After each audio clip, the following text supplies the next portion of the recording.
சுமதின்னு சொல்லிட்டு ஆப்போசிட்டில் இருக்கிற வீட்டுக்கு போயிட்டு எங்கே உங்கள் தம்பி எங்கே அப்படின்னு சொல்லிட்டு கேட்குறாங்க.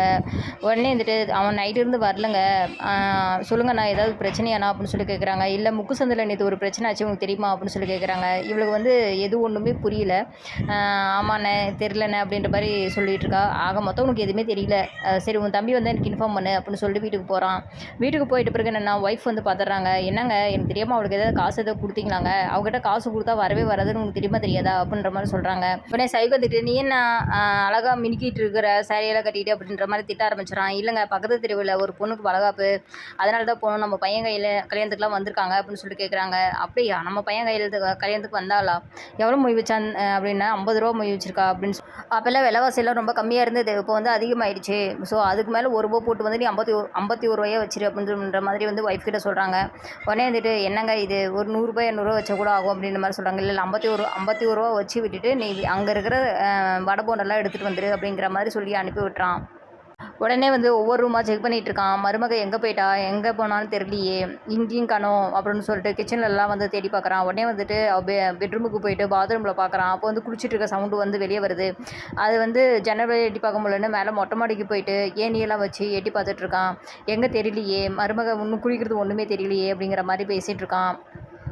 அவள் குளிக்கிறத பார்க்கலான்னா பார்க்கவே முடியலையே அப்படின்ற மாதிரி அவள் ரொம்ப ஃபீல் பண்ணிவிட்டு திரும்பி பார்க்குறான். உடனே வந்துட்டு மருமக இருக்கிறத பார்க்குறாங்க. என்ன நீ பார்க்குற, நீ பண்ண வேலைகள்லாம் வந்து உன்னெல்லாம் உயிரோடே விட்டுருக்க மாட்டேன், நீ எனக்கு ஆசனைக்கே போயிட்ட, அதனால தான் நான் விட்டுருக்கேன், நீ என்ன வேணான்னு நீ சொல்லி என்னையே அடிக்கிறதுக்கு நீ ஆள் அனுப்புறியா அப்படிங்கிற வந்து மாமனார் வந்து கோவப்படுறான். இவன் வந்து ரொம்ப பயந்து போய் நிற்கிறா. என்னடா இது, நம்ம அடிக்கிறதுக்கு ஆள் அனுப்பி விட்டா இவன் வந்து உயிரோடு இருக்கிறேன்னு நீ பார்க்குறியா, நான் அது வந்து என்றைக்கே நான் மறந்துடுறேன்.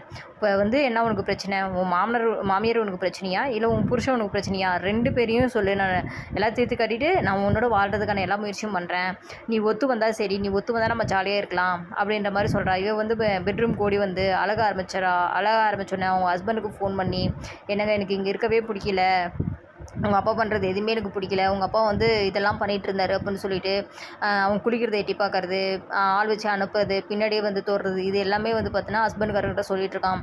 ஹஸ்பண்ட் வந்துட்டு நீ இந்த மாதிரிலாம் பண்ணுறதா இருந்தால் அவ்வளோதான், நீ அந்த வீட்லேயே இருக்கக்கூடாது, நானே வந்து உன்னை கொண்டு போட்டுருவேன், எங்கள் அப்பாவை பற்றி எனக்கு நல்லா தெரியும் அப்படிங்கிற மாதிரி வந்து திட்டிட்டு ஃபோனை வச்சிட்றா.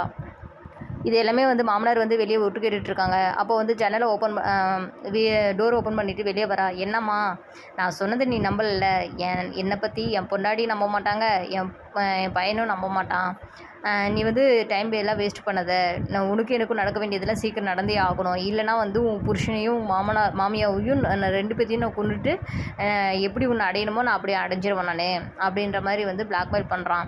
உடனே வந்துட்டு இது உங்கள் மாமியாருக்கு தெரிஞ்சால் எப்படி ரியாக்ட் பண்ணுவாங்க அப்படின்ட்டு ஒரு பொம்பளை எப்படியெல்லாம் வந்து பேசுவாங்களோ அந்த மாதிரி வந்து அவன் ஆக்ட் பண்ணி காட்டுறான். உடனே வந்துட்டு அதுவும் படான்னு சொல்லிட்டு கதவை லாக் பண்ணிவிட்டு உள்ளே போயிடுறா.